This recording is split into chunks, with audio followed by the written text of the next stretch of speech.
উপরে জুলুম করে না, কিন্তু যতটা আমরা মুসলমান এই কোরআনকে পড়াশোনা না করি, রিসার্চ না করি, তা থেকে বেশি আজকে যে জায়গাতে ভেজাল লেগে আছে, তারা তা থেকে কোটি কোটি গুণ পড়ে রিসার্চ করে বসে আছে। যারা আজকে আপনার যতগুলো ফেসবুক, হোয়াটসঅ্যাপ, আপনার গুগল, যত যা কিছু আবিষ্কার করেছে, ওই যে ফিলিস্তিনে আপনার ইসরায়েলি ইহুদিরা বসে আছে, সব কিছু আবিষ্কার করে মানুষকে তার পিছনে লাগিয়ে দিয়েছে। এরকম অবস্থা আজকে মোবাইলে, ইন্টারনেটের জামানায় সব কিছু আপনি এক এক করে পেয়ে যাচ্ছে।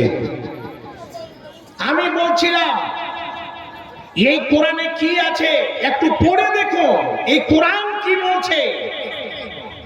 এই কোরআনটাকে নিয়ে তাদের এত মাথা ভারী হয়েছে। অনেক জায়গাতে দেখলেন কোরআনকে জানানো হচ্ছে, কোরআনকে পড়ানো হচ্ছে, কোরআনকে পায়ে দিয়ে তার উপরে জুতো স্যান্ডেল পরে তার উপরে চড়ে ফটো নিয়ে, সেলফি নিয়ে, এইরকম ভাবে পিকচার নিয়ে হোয়াটসঅ্যাপে, টুইটারে, ফেসবুকে ছাড়ানো হচ্ছে। বাচ্চারা মা, এগুলো দেখে দুঃখ লাগে। তবে যারা কোরআনের বিরোধিতা করে, কোরআনের শত্রু হয়ে দুনিয়ার মুখে দাঁড় হয়ে আছে, আল্লাহ রাব্বুল আলামিন চ্যালেঞ্জ করেছেন, আমি কোরআনকে নাজিল করেছি, নাহনু নাযালনা যিকরা ইন্না নাহনু নাযালনা যিকরা ওয়া ইন্না লাহু লাহাফিজুন। নিশ্চয় আমি আল্লাহ কোরআনকে নাজিল করেছি, আমি তার হেফাজত করব। সারা বিশ্বের মধ্যে কোরআনকে যদি চালিয়ে দেওয়া হয়, কোরআনকে পড়িয়ে যদি কালি করে দেওয়া হয়, তাহলে শুনে রাখুন, যে ছেলেগুলো, দুটি ছেলের মাথাতে পাগড়ি দেওয়া হলো, এই মতো আল্লাহর ওয়াস্তে কোটি কোটি হাফিজে কোরআন দুনিয়ার বুকে আছে। এদের সিনাতে যে কোরআন রয়েছে, এই কোরআনকে জীবনে তুমি জ্বালিয়ে শেষ করতে পারবে না। আবার কোরআন তৈরি হবে। ছেলেরা তো হয়ে যাওয়া, মেয়েরা শোনো, ছাত্রীরা বসো, যখন বলবো তখন যাবে। ছেলেরা বসো। এই কোরআন আল্লাহ রাব্বুল আলামিন আমাদেরকে দিয়েছে। এই কোরআন হচ্ছে আমাদের জীবন বিধান, এই কোরআন হচ্ছে আমাদের গাইড। আমাদের অবস্থা কেন দাঁড় হয়েছে, এই জন্য এইরকম অবস্থা কেন এসেছে, এই জন্য শুনে রাখুন যে আমরা কোরআনকে ছেড়েছি তার জন্য, নবীর হাদিসকে ছেড়েছি তার জন্য। বিশ্বনবী জনাবে মুহাম্মদ রাসূলুল্লাহ সাল্লাল্লাহু আলাইহি ওয়াসাল্লাম বলছেন, ওরে আমার সাহাবীরা, ওরে আমার উম্মতেরা, তোমরা শুনে নাও, আমি তোমাদের কাছে দুটো জিনিস ছেড়ে যাচ্ছি। এক নাম্বার হলো কিতাবুল্লাহ, আল্লাহর কিতাব, যে কিতাবের দাসে মাদ্রাসাতে দেওয়া হয়। সূরা ফাতিহা থেকে নিয়ে মিনাল জিন্নাতি ওয়ান নাস পর্যন্ত 114 খানা সূরা, 30 পারা কোরআনের এই জায়গাতে দাঁড় দেওয়া হয়। এই দুটি ছেলের সিনাতে 30 পারা কোরআন হিফজ করে রাখা আছে। হে বাপজন আমার, বিশ্বনবী বললেন, ওরে আমার উম্মতেরা, তোমরা শুনে নাও, এক নম্বরে আমি কোরআন তোমাদের কাছে ছেড়ে গেলাম। এই কোরআনটাকে যদি সুন্দরভাবে তোমরা মেনে নাও, এই কোরআনটাকে যদি তোমরা সুন্দর করে অন্তরের মধ্যে ঢুকিয়ে নাও, এই কোরআনের নিয়ম হিসাবে যদি তোমরা চলো, তোমরা জীবনে কোনো জায়গাতে গিয়ে পথভ্রষ্ট হবে না। অন্যর কাছে গিয়ে জুতো চাপল খেতে হবে না, মাথা নত করতে হবে না। আজকে সব জায়গাতে মসজিদ দখল হচ্ছে। যেরকম আমাদের ধর্মীয় প্রতিষ্ঠানগুলি রয়েছে, সেইগুলির দিকে নজর কেন নজর রয়েছে বলুন? আজকে আমরা কোরআন ছেড়েছি, আজকে আমরা হাদিসও ছেড়ে দিয়েছি। আজকে দেখবেন যে ঘরে গিয়ে আমরা সপ্তাহে একদিন জুমার সালাত আদায় করি, আল্লাহর ঘরকে ভুলে গিয়েছি, আল্লাহর বুঝতে পেরেছে যে তারা এইরকম ঘর থেকে দূরে সরে রয়েছে, যাক আমরা গিয়ে সেই জায়গাতে দখল করে নি। দাসাটা এই জন্য হয়েছে।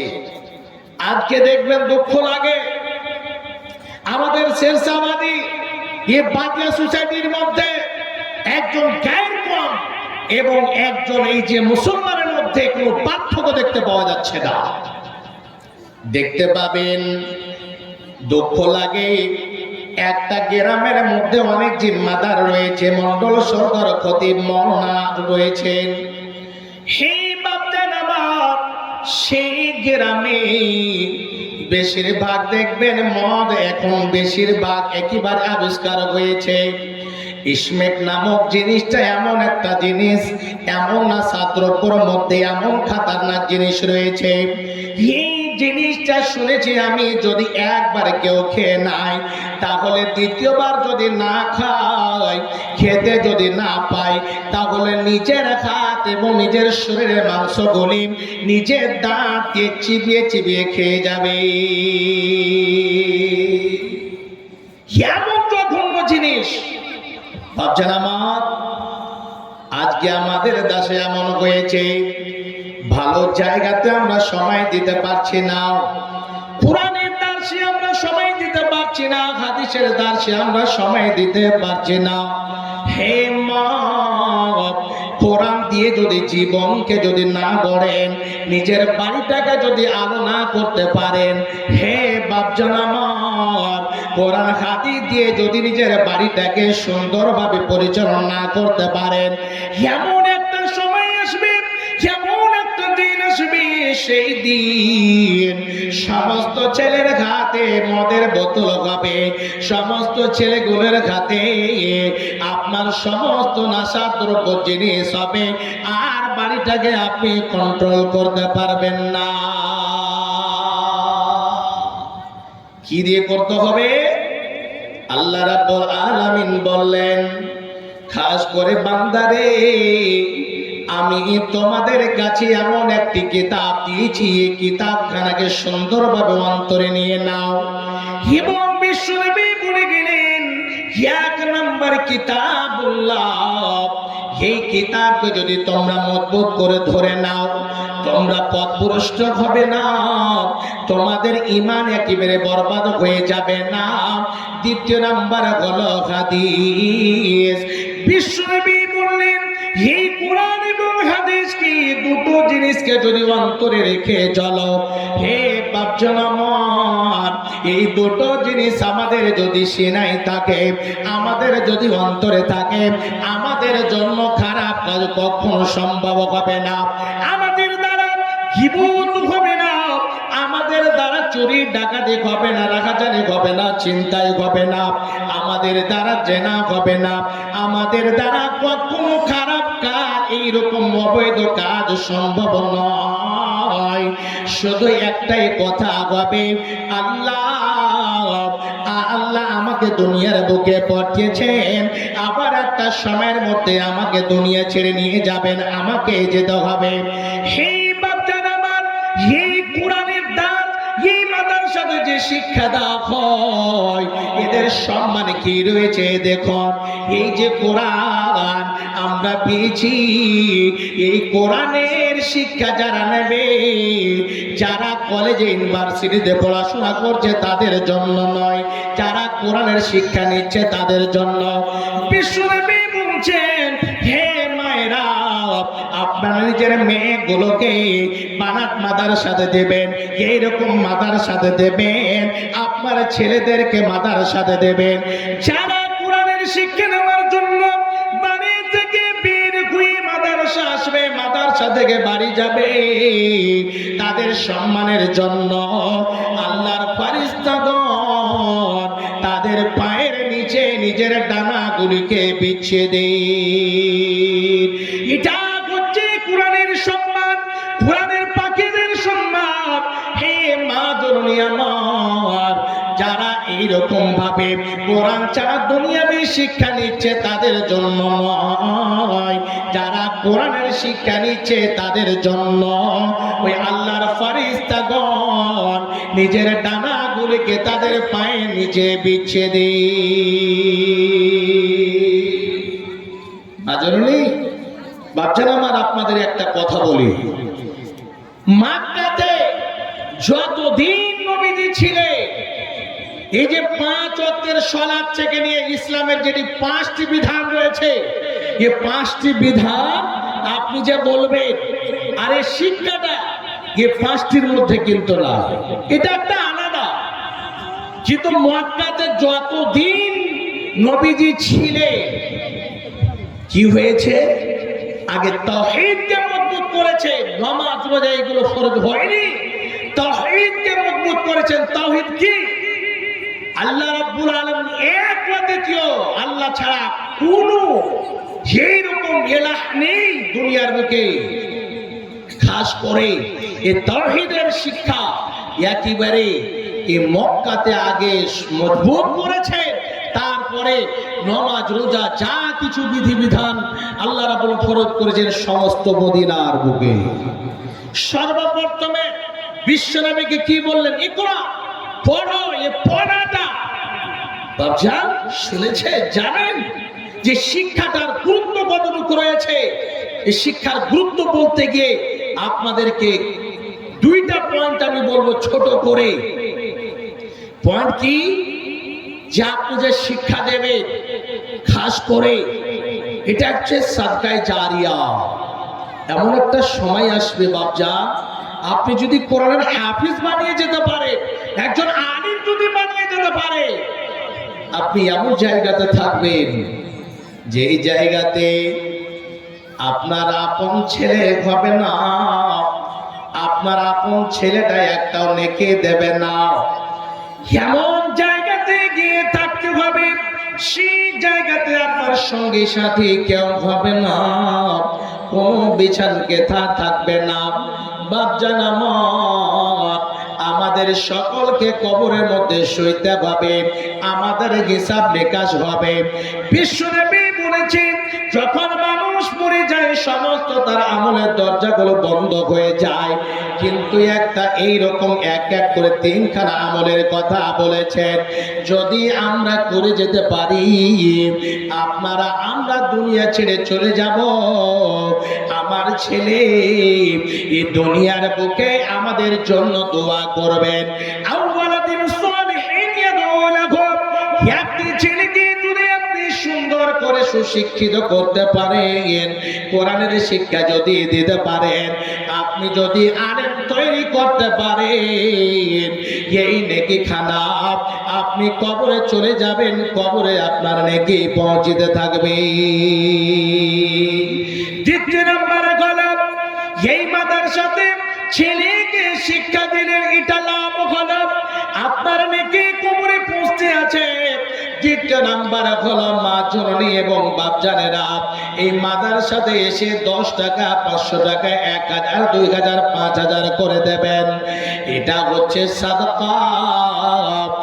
এই দান এমন একটি শক্তিশালী ইবাদত, এমন শক্তিশালী ইবাদত, এই দান, এই দানের বিনিময় আপনার কবরে আপনার নেকি পৌঁছতে থাকবে। আপনি এখন বেঁচে আছেন, এই মাদ্রাসাতে একটা রুম তৈরি করে দিলেন, একটা গাছ লাগিয়ে দিলেন, একটা টেবিল কিনে দিলেন, বই পুস্তক কিনে দিলেন, আপনি যে কোনো হিসাবে নেকি কামালেন, আপনার সাদকা জারিয়া থাকবে। আপনি মরে গেলেন, আপনার মরে যাওয়ার পর যতদিন দুনিয়া কায়েম থাকবে, আপনি বই দিয়েছেন, যতদিন মাদ্রাসাতে বই পুস্তক পড়াশোনা করবে, যতদিন মাদ্রাসা থাকবে, যতদিন টিপুরে পানি খাবে, যতদিন এই গাছে ফলমূল খাবে, যতগুলো পাখি এরকম রয়েছে মানুষ সবাই মিলে খাবে, ওই গাছটার নেকি পেতে থাকবেন, আপনার কবরে একটা একটা করে নেকি পৌঁছতে থাকবে। এ বাপজান আমার, 1 নাম্বার লাভ হলো এই মাদ্রাসাতে শিক্ষা দিলেন, এই মাদ্রাসাতে যারা শিক্ষা নেবে, এই মাদ্রাসা থেকে কোরআনের হাফেজ তৈরি হবে, আলিম তৈরি হবে। মদিনা ইউনিভার্সিটি থেকে পড়াশোনা করে মাদানি সেরে আসবে, মাদানি তৈরি হয়ে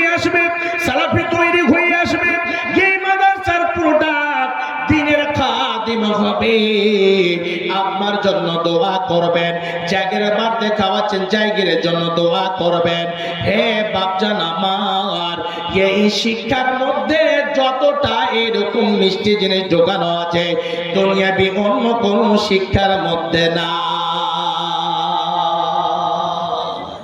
কোরআনের শিক্ষা বাপজান আমার, সারা বিশ্বের মধ্যে আমি আবার একটা কথা বলি আপনাদের কাছে, আপনারা এখানে বসে আছেন একটা মনে আশা নিয়ে। একদিকে যদি স্লোগান চলে যে কোরআনকে মিটাবো, আমাদের স্লোগান থাকবে আমরা কোরআনকে বাঁচাবো। কিসের দ্বারা?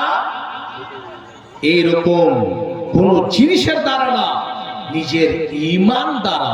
ঈমানকে মজবুত করতে হবে। ঈমানের দোষে আমাদের ঈমান কোথায়? এই যে সমস্যা দেখছি আমাদের সমাজে।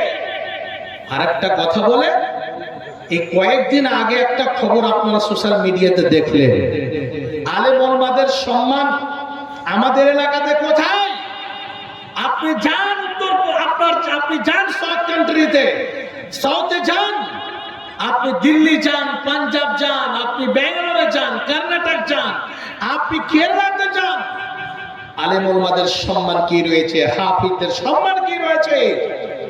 এই কিছুদিন আগে, কয়েকদিন আগে, প্রায় মোটামুটি সপ্তাহ দিন হলো নাকি, বিহারের মাটিতে একজন শিক্ষক মসজিদে ইমামতি করতেন এবং ছেলেদেরকে শিক্ষা দিতেন। মসজিদের ইমাম সাহেব বেতন কত? অনেক জায়গাতে শুনছি খুব ধনী গ্রাম, কিন্তু বেতন কত মৌলানা সাহেব? বলছে বলিয়েন না, 24 ঘন্টা ডিউটি করতে হয়, 5,500 টাকা বেতন। 5,500 টাকা বেতনে বাড়ির সংসার চলবে? কেমন করে মেইনটেনেন্স করবে?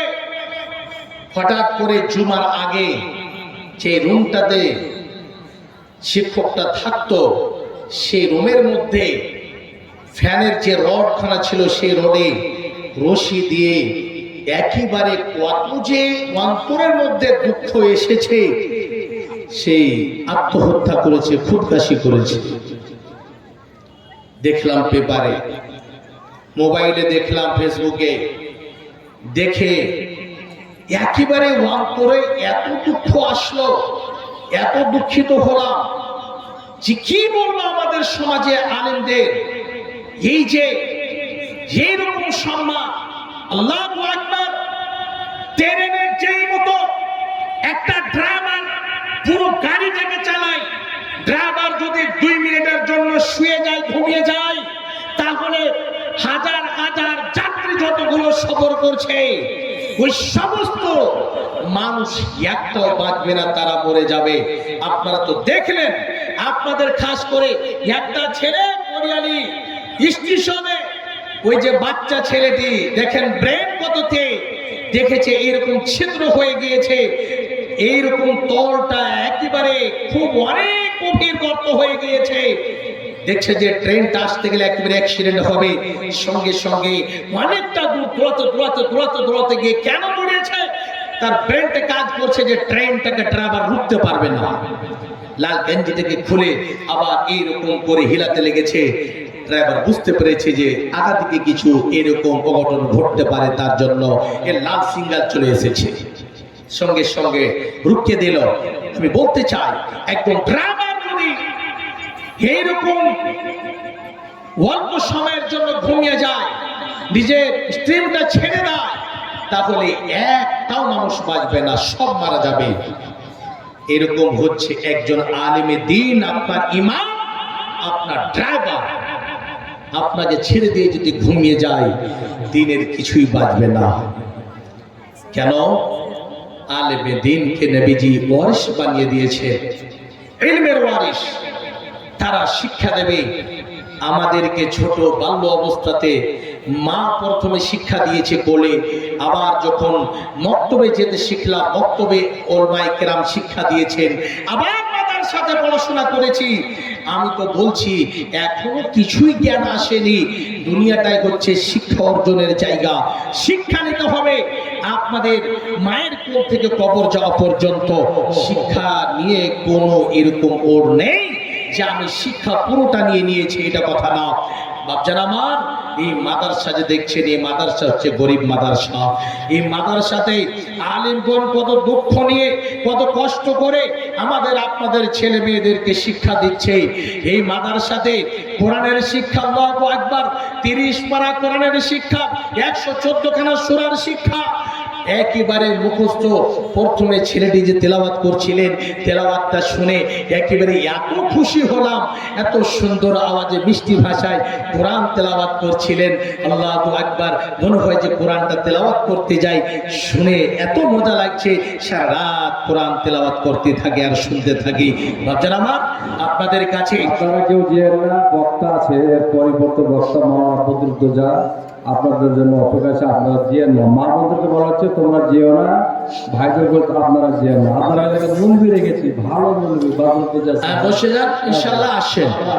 আসবেন। দেখেন এই কোরআনকে, এই যে 30 পারা কোরআন, আপনাদের কাছে আমি বলি যে এই যে দেখছেন একটা থালা এসেছে, আমি চাকা ফেলে দিয়েছি, বলো না, আমি চাকা নামিয়ে দিয়েছি, ওতে পানি থাকবে, শুকা থাক, গাড়ি চলে যাবে, অসুবিধা নেই।